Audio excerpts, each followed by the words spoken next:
Hello friends, welcome to the channel quick book learner. I am Sakshi और जो हम पढ़ रहे हैं वो लूसेंट की कंप्लीट सीरीज़ के बारे में पढ़ रहे हैं, जिसमें हमारा ये जो टॉपिक है वो एंशियंट हिस्ट्री से रिलेटेड है, जिसमें आज हम पढ़ेंगे राजपूत राजवंशों की उत्पत्ति के बारे में। तो ये आज हमारा एंशियंट हिस्ट्री का लास्ट टॉपिक होगा फ्रेंड्स, जिसमें हम राजपूत राजवंशों के बारे में पढ़ेंगे। तो राजपूत राजवंशों में जो हम पहला वंश पढ़ रहे हैं वो कौन सा वंश है? गुर्जर प्रतिहार वंश है। तो मालवा का शासक जो था, अभी हम गुर्जर प्रतिहार वंश की बात कर रहे हैं, तो मालवा का शासक नागभट्ट प्रथम गुर्जर प्रतिहार वंश का क्या था? संस्थापक था। तो मालवा का शासक नागभट्ट प्रथम जो थे, उन्होंने ही गुर्जर प्रतिहार वंश की क्या करी थी? नींव डाली थी, स्थापना की थी। नागभट्ट द्वितीय को राष्ट्रकूट सम्राट गोविंद तृतीय ने क्या किया था? हराया था। तो नागभट्ट द्वितीय को राष्ट्रकूट सम्राट गोविंद तृतीय ने क्या किया था? हराया था। प्रतिहार वंश का सर्वाधिक शक्तिशाली एवं प्रतापी राजा जो था वो कौन था? मिहिर भोज था। मिहिर भोज ने अपनी राजधानी कन्नौज में बनाई थी। तो मिहिर भोज ने अपनी राजधानी कहाँ बनाई थी? कन्नौज में। वह विष्णु भक्त था। उसने विष्णु के सम्मान में आदि बराह की उपाधि को क्या किया था? ग्रहण किया था। किसने? मिहिर भोज ने। राजशेखर प्रतिहार शासक महेंद्र पाल के दरबार में रहते थे। तो राजशेखर एक प्रमुख कवि थे जो कि प्रतिहार शासक महेंद्र पाल के दरबार में रहते थे। इस वंश का जो अंतिम राजा था वो कौन था? यशपाल था। दिल्ली नगर की स्थापना तोमर नरेश अनंगपाल ने 11वीं सदी में के मध्य में की थी।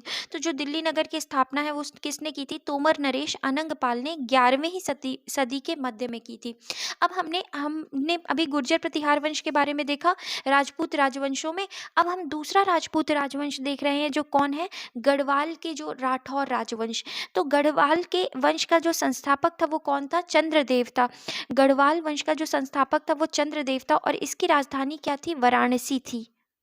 और गढ़वाल वंश देखें तो गढ़वाल वंश का सर्वाधिक शक्तिशाली राजा जो था वो गोविंद चंद्र था और इसका मंत्री लक्ष्मीधर शास्त्रों का प्रकांड पंडित था, जिसने कृत्यकल्पतरु नामक ग्रंथ लिखा था। तो इस वंश का, अगर हम गढ़वाल वंश की बात करते हैं, तो सबसे ज़्यादा शक्तिशाली राजा कौन था? गोविंद चंद्र था।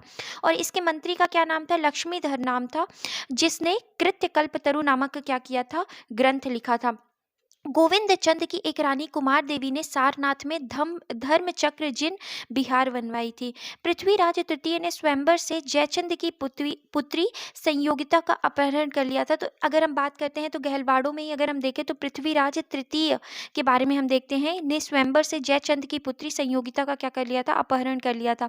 इस वंश का अंतिम शासक जो था वो जयचंद था, जिसे गौरी ने 1194 ईस्वी में चंदावर के युद्ध में क्या कर दिया था? मार डाला था। अब अगले राजपूत वंशों में जो हम वंश पढ़ रहे हैं वो चौहान वंश या चाहमान वंश के बारे में पढ़ रहे हैं। तो चौहान वंश का जो संस्थापक था वो कौन था? वासुदेव थे। इस वंश की प्रारंभिक राजधानी अहिशत्र थी। बाद में अजय राज द्वितीय ने अजमेर नगर की स्थापना की और उसे राजधानी बनाया। तो अजय राज द्वितीय ने क्या किया था? अजमेर नगर की स्थापना की थी और उसे अपनी राजधानी। इस वंश का सबसे शक्तिशाली शासक अर्णो राज्य के पुत्र विग्रहराज चतुर्थ विशल देव हुआ। तो अगर हम बात करते हैं कि इस सबसे जो शक्तिशाली शासक थे वो कौन थे? विशल देव हुए, जिसने हरिकेली नामक संस्कृत नाटक की क्या की थी? रचना की थी। तो हरिकेली संस्कृत नाटक की रचना किसने की थी? विशल देव ने की थी। सोमदेव विग्रहराज के राज कवि थे। तो सोमदेव जो है वो विग्रहराज चतुर्थ के क्या थे? राज कवि थे। इन्होंने ललित विग्रहराज नामक नाटक लिखा था। 2.5 दिन का झोपड़ा नामक मस्जिद शुरू में विग्रहराज चतुर्थ द्वारा ही निर्मित कराया हुआ एक विद्यालय था। तो 2.5 दिन का झोपड़ा जो हम पढ़ते हैं कि कुतुबुद्दीन ऐबक के द्वारा बनवाया गया था, मस्जिद बनवाई गई थी, उसको शुरुआत में अगर बनाया गया था तो विग्रहराज चतुर्थ द्वारा वो एक निर्मित विद्यालय था। पृथ्वीराज तृतीय इस वंश का जो था वो कौन था? अंतिम शासक था, पृथ्वीराज तृतीय। चंद्रवरदाई पृथ्वीराज तृतीय का राजकवि था, जिसकी रचना पृथ्वीराज रासो है। तो चंद्रवरदाई किसके राजकवि थे फ्रेंड्स? पृथ्वीराज तृतीय के। और रणथंभौर के जैन मंदिर का शिखर पृथ्वीराज तृतीय ने बनवाया था। तो रणथंभौर के जैन मंदिर का शिखर किसने बनवाया था? पृथ्वीराज तृतीय ने बनाया था। और तराइन का जो प्रथम युद्ध हुआ था, कब हुआ था? 1191 ईस्वी में हुआ, जिसमें पृथ्वीराज तृतीय की विजय एवं गौरी की हार हुई थी। तराइन के द्वितीय युद्ध में जो कि 1192 ईस्वी में हुआ था, गौरी की विजय और पृथ्वीराज तृतीय की क्या हो गई थी? हार हुई थी। इस तरीके से हमने चौहान वंश या चामान वंश के बारे में पढ़ा। अगले राजपूत शासक में हम किसके बारे में पढ़ेंगे? परमार वंश के बारे में पढ़ेंगे। तो परमार वंश का जो संस्थापक था वो कौन था? उपेंद्र राज था। इसकी राजधानी धारा नगरी थी। परमार वंश का सर्वाधिक शक्तिशाली शासक जो था वो कौन था? राजा भोज था। राजा भोज ने भोपाल के दक्षिण में भोजपुर नामक झील का क्या किया था? निर्माण करवाया था। नैषधीय चरित्र के लेखक श्री हर्ष और प्रबंध चिंतामणि के लेखक मेरुतुंग थे। तो नैषधीय चरित्र के लेखक कौन है? हर्ष, श्री हर्ष, और प्रबंध चिंतामणि के लेखक कौन है? मेरुतुंग है। राजा भोज ने चिकित्सा, गणित एवं व्याकरण पर अनेक ग्रंथ लिखे। भोजकृत युक्तिकल्पतरु, मतलब भोज के द्वारा लिखी हुई युक्तिकल्पतरु में वास्तुशास्त्र के साथ साथ विविध वैज्ञानिक यंत्रों व उनके उपयोग का उल्लेख है। तो जो ये युक्तिकल्पतरु है ये किससे संबंधित है? तो ये वास्तुशास्त्र से संबंधित है। अब हम बात करते हैं नवशाह सांक चरित के रचयिता पद्मगुप्त। तो नवशाह सांक चरित किसने लिखी है? पद्मगुप्त ने। दश रूपक के रचयिता धनंजय, धनिक, हलायुध और अमित गति जैसे विद्वान वाक्यपति मुंज के दरबार में रहते थे। तो किसके दरबार में रहते थे? वाक्यपति मुंज के दरबार में रहते थे। वाक्यपति मुंज जो थे वो कौन थे? परमार वंश के राजा थे। तो इस तरीके से हमने देखा कौन? पद्मगुप्त और कौन? धनंजय, धनिक, हलायुध और अमित गति जैसे विद्वान किसके दरबार में रहते थे? वाक्यपति मुंज के दरबार में रहते थे। कविराज की उपाधि से विभूषित जो शासक था वो कौन था? राजा भोज। भोज ने अपनी राजधानी में सरस्वती मंदिर का क्या करवाया था? निर्माण करवाया था। इस मंदिर के परिसर में संस्कृत विद्यालय भी खोला गया था। तो संस्कृत विद्यालय भी क्या किया गया था? खोला गया था। राजा भोज के शासनकाल में धारा नगरी विद्या और विद्वानों का क्या थी? प्रमुख केंद्र थी। भोज ने चित्तौड़ में त्रिभुवन नारायण मंदिर का निर्माण करवाया था। कहाँ पे? चित्तौड़ में। भोजपुर नगर की स्थापना किसने की थी? राजा भोज ने। परमार वंश के बाद तोमर वंश का, उसके बाद चहमान वंश का और अंततः 1297 ईस्वी में अलाउद्दीन खिलजी के सेनापति नसरत खां और उलूग खां ने मालवा पर क्या कर लिया? अधिकार कर लिया। तो अगर हम देखें कि परमार वंश के बाद किसका शासनकाल होता है मालवा में? तो तोमर वंश का। तोमर वंश के बाद चहमान वंश का और उसके बाद फिर अलाउद्दीन खिलजी के सेनापति नसरत खां और उलूग खां ने क्या कर लिया था? मालवा पर अधिकार कर लिया था। अब राजपूत वंशों में जो अगले शासक हम देखेंगे वो कौन है? चंदेल वंश के शासक है। तो प्रतिहार साम्राज्य के पतन के बाद बुंदेलखंड की भूमि पर चंदेल वंश का स्वतंत्र राजनीतिक इतिहास प्रारंभ हुआ। बुंदेलखंड का प्राचीन नाम जिजाक भुक्ति है। चंदेल वंश के जो संस्थापक हैं वो कौन थे? नन्नुक थे। 831 ईस्वी के समथिंग। इसकी राजधानी खजुराहो थी। प्रारंभ में इसकी राजधानी क्या हुआ करती थी? कालिंजर या महोबा थी। राजा धंग ने अपनी राजधानी, राजा धंग जो थे उन्होंने राजधानी कालिंजर से कहाँ परिवर्तित कर दी थी? खजुराहो में स्थानांतरित कर दी थी। चंदेल वंश का जो प्रथम स्वतंत्र और सबसे प्रतापी राजा हुआ वो कौन था? यशोवर्मन थे। यशोवर्मन ने कन्नौज पर आक्रमण कर प्रतिहार राजा देवपाल को हराया। तो कन्नौज पर आक्रमण करके प्रतिहार राजा देवपाल को कौन हराता है? यशोवर्मन। और उससे एक विष्णु की प्रतिमा प्राप्त की जिसे उसने खजुराहो के विष्णु मंदिर में स्थापित किया।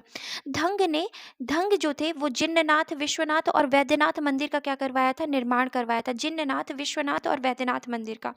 कंदरिया महादेव मंदिर का निर्माण किसने करवाया था? तो कंदरिया महादेव निर्माण जो महादेव का मंदिर है उसका भी निर्माण किसके द्वारा करवाया गया? धंगदेव के द्वारा। धंग ने गंगा जमुना के संगम में शिव की आराधना करते हुए अपने शरीर को क्या किया? त्याग दिया। चंदेल शासक विद्याधर ने कन्नौज के प्रतिहार शासक राज्यपाल की हत्या कर दी। तो चंदेल के जो शासक थे विद्याधर ने वो कन्नौज के प्रतिहार शासक राज्यपाल की हत्या कर दी क्योंकि उसने महमूद के आक्रमण का सामना किए बिना ही क्या कर दिया था? आत्मसमर्पण कर दिया था। विद्याधर ही अकेला ऐसा भारतीय नरेश था जिसने महमूद गजनी की महत्वाकांक्षाओं का सफलतापूर्वक क्या किया था? प्रतिरोध किया था। चंदेल शासक कीर्तिवर्मन की राज्यसभा में रहने वाले कृष्ण मिश्र ने प्रबोध चंद्रोदय की रचना की थी। तो चंदेल शासक कीर्तिवर्मन के राज्यसभा में कौन रहने वाले? कृष्ण मिश्र ने प्रबोध चंद्रोदय की क्या की थी? रचना की थी। और इन्होंने महुआ के समीप कीर्ति सागर नामक जलाशय का क्या किया था? निर्माण करवाया था। किसने? कीर्तिवर्मन ने। आला उदल नामक दो सेना नायक परमर्दी देव के दरबार में रहते थे जिन्होंने पृथ्वीराज चौहान के साथ युद्ध करते हुए अपनी जान गंवाई थी। तो आला उदल नामक दो सेना नायक किसके दरबार में रहते थे? परमर्दी देव के दरबार में रहते थे जो कि चंदेल शासक थे। चंदेल वंश का अंतिम शासक कौन था? परमर्दी देव ने 1202 ईस्वी में कुतुबुद्दीन ऐबक की अधीनता को क्या कर लिया था? कुतुबुद्दीन ऐबक की अधीनता को स्वीकार कर लिया। इस पर उसके मंत्री अजय देव ने उसकी हत्या कर दी थी। तो किसने हत्या कर दी थी? अजय देव ने। अब अगले राजपूत शासकों को अगर हम देखें तो कौन है? सोलंकी वंश अथवा गुजरात के चालुक्य वंश। तो सोलंकी वंश का जो संस्थापक है वो कौन था? मूलराज प्रथम था। इसकी राजधानी अन्हिलवाड़ थी। मूलराज प्रथम जो था वो कौन से धर्म से था? शैव धर्म का अनुयायी था। भीम प्रथम के शासनकाल में महमूद गजनवी ने सोमनाथ के मंदिर पर आक्रमण किया। तो भीम प्रथम के शासनकाल में भीम प्रथम का शासनकाल चल रहा था जब महमूद गजनी जो था उसने सोमनाथ के मंदिर पर क्या किया था? आक्रमण किया था। भीम प्रथम के सामंत विमल ने आबू पर्वत पर दिलवाड़ा का प्रसिद्ध जैन मंदिर का क्या किया था? निर्माण करवाया था। तो भीम प्रमंथ के जो सामंत थे कौन? विमल। उन्होंने ही आबू पर्वत पर दिलवाड़ा का प्रसिद्ध जैन मंदिर का क्या करवाया था? निर्माण करवाया था। सोलंकी वंश का प्रथम अगर हम शक्तिशाली शासक की बात करते हैं तो जयसिंह सिद्धराज था। प्रसिद्ध जैन विद्वान हेमचंद्र जयसिंह सिद्धराज के दरबार में था।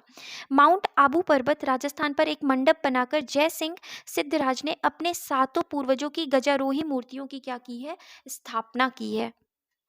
मोढेरा के सूर्य मंदिर का निर्माण किसने किया था? सोलंकी राजाओं के शासनकाल में हुआ था। सिद्धपुर के रुद्र महाकाल के मंदिर का निर्माण जयसिंह सिद्धराज ने किया था। सोलंकी शासक कुमारपाल जैन मतानुयायी था और वह जैन धर्म के अंतिम राजकीय प्रवर्तक के रूप में प्रसिद्ध है।